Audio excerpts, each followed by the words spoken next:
All right, for your little mini book of exponent rules, you'll go to Google Classroom under classwork and then in your interactive notebook pages.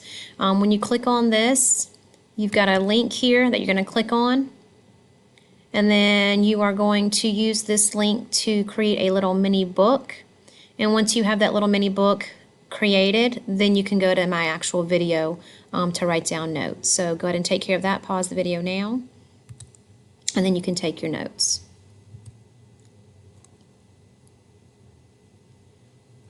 Alright, so for the first part of your video, the title of your book, once you have it made, is going to be Properties of Exponents. So these are properties that you have seen already in Algebra 1, so this is just going to be a recap. So looking at this first one, remember that when you have 2 to the 6th power, this is called your base, the 2 is, and 6 is called your exponent. So if you have, for example, 7 times 7 times 7 times 7, that can be rewritten as a 7 to the 4th power. Or x times x times x is the same thing as x cubed. Okay. For the next part of your book, when you first open it up to the first page, we've got some rules. I actually have 4 different rules here that are separated by vertical lines and horizontal lines. So the first one says the product of like bases. This is the actual rule in teal, so I've got it color-coded. It's a to the m times a to the n. If you remember, if you have two exponential, or if you have two terms that are being multiplied, they have the same base, you can add them. You can add the exponents, so we combine it into one base of a, and you just simply add their exponents. For example, we have x to the 5th times x cubed. This is the same thing as x to the 8th. We also have what's called a quotient of like bases, so it works very similarly, except instead of a times symbol in between, we have a division. So a to the m divided by a to the n. This time you collapse them into one base of a, and you subtract the exponents m minus n. So we have x to the 5th divided by x cubed. If you subtract those two exponents, you get x squared. The third property says the nth root of a times b is equal to the nth root of a times the nth root of b. We've actually already seen this once this year. And so, for example, if I have the square root of 16z to the 4th, that's the same thing as the square root of 16 times the square root of z to the 4th.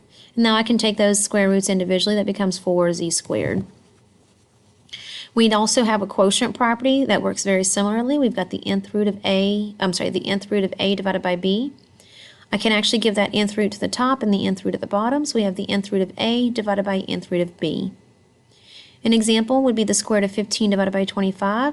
I can break that up into two separate square roots, the square root of 15 divided by the square root of 25, and so you end up with the square root of 15 divided by 5. That would be the simplified version of that. On the next two pages, we have power to a power and product to a power. So for the first one, if we have a to the m raised to the n power, if you remember, you just simply multiply those exponents, and you keep a as is. For example, we have x to the 5th raised to the cube power. I would multiply 5 times 3 to get x to the 15th. The reason for that is that this technically means x to the 5th times x to the 5th times x to the 5th. And in order to do this, we would use the last property we learned a minute ago, where if the bases are the same, you simply add their exponents. So this would be x to the 5 plus 5 plus 5, which is the same answer of x to the 15th. Product to the power, if you take two things that are being multiplied and raise them to the m power, a times b to the m power, you can actually give the m to both pieces, so we get a to the m times b to the m. An example of that is x to the 4th, y to the 5th, if that's being raised, the whole thing, to the cubic power. We've got the 3 would be multiplied by 4 to get 12, and then we would have the 3 that multiplied by 5 to get 15. So we'd have x to the 12th times y to the 15th. The reason this is because this really means x to the 4th, y to the 5th, multiplied by itself 3 times, which is what I have written here. And then your x to the 4th times x to the 4th times x to the 4th can all be combined together because of the commutative property of multiplication. And then your y to the 5ths can be combined together too. And then you would simply add these exponents to get x to the 12th times y to the 15th. You get the same answer. And then the last two pages, we've got 3 more rules. We've got quotient to a power. So this works very similar to the product to a power. So this time we have a divided by b, all raised to the n power. This says that you can give to the n to the a at the top, the numerator, and you can give it to the bottom, the denominator as well. So an example of this is x cubed divided by y squared, all raised to the 4th power. You would multiply the 4 by 3 for the first exponent to get x to the 12th in the numerator. And then for the denominator, you would multiply the 2 and the 4 to get y to the 8th. The reason this really means x cubed divided by y squared written down 4 times and multiplied together. And when you multiply all of these fractions, you multiply straight across. So x cubed times x cubed times x cubed times x cubed, and that's what gives you your x to the 12th. And the bottom would work the same way. 0 exponent, remember anything to the 0 power is equal to 1. And so we have parentheses 8x to the 4th, all raised to the 0. That's just simply going to be 1. And finally, the negative exponent. Remember, a to the negative n is the same thing as 1 over a to the positive n. So we're going to use the reciprocal and make the exponent positive.